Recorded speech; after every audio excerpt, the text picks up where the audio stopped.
করণদিঘি থানায় Rasakhowa state bank of India ATM machine থেকে 20,000 টাকা পেয়েও ফিরিয়ে দিলেন। রাষ্ট্রায়ত্ত ব্যাংকের এটিএম মেশিন থেকে 20,000 টাকা পেয়েও থানায় টাকা জমা করলেন দুই সিভিক ভলেন্টিয়ার। ঘটনার সূত্রে জানা যায়, দমহনা থেকে ট্রাফিক ডিউটি শেষ করে দুই মহিলা সিভিক ভলেন্টিয়ার রসাখোয়া বাজারে একটি রাষ্ট্রায়ত্ত ব্যাংকের এটিএমে যান টাকা তুলতে। সে সময় দেখতে পান 20,000 টাকা এটিএম মেশিনের মধ্যে আটকে রয়েছে। সেই টাকা কে বা কার হদিশ নেই। তৎক্ষণাৎ দুই সিভিক ভলেন্টিয়ার ভারতী সিনহা ও নীলুফা ইয়াসমিন 20,000 টাকা নিজের কাছে রেখে করণদিঘি থানায় খবর দেন। সেই মতো করণদিঘি থানায় ট্রাফিক অফিসার সুপ্রতীক দীক্ষিত সহ অন্যান্য পুলিশ কর্মীদের উপস্থিতিতে করণদিঘি থানায় টাকা জমা করেন। করণদিঘি থানার পুলিশ প্রশাসন জানিয়েছে, সঠিক পরিচয় ও উপযুক্ত প্রমাণ দিয়ে যার টাকা হয় সে থানায় এসে যোগাযোগ করে নিতে পারবেন টাকা।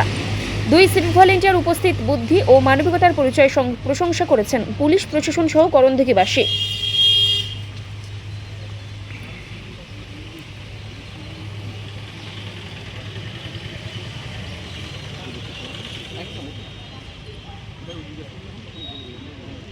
আপনার নাম?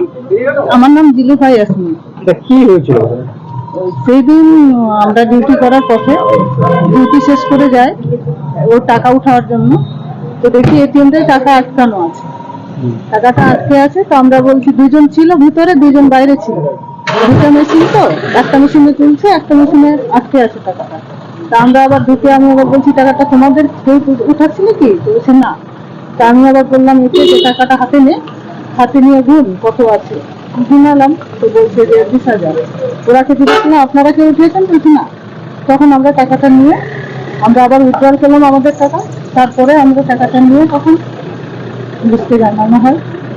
তো কোন জায়গায় পেয়েছিলেন? Rasakhowa ATM, Rasakhowa ATM, SBI ATM, state bank. State bank. হ্যাঁ, তো এবার কার খুলে দেওয়া এখন ওসি স্যারের হাতে তুলে দিলাম।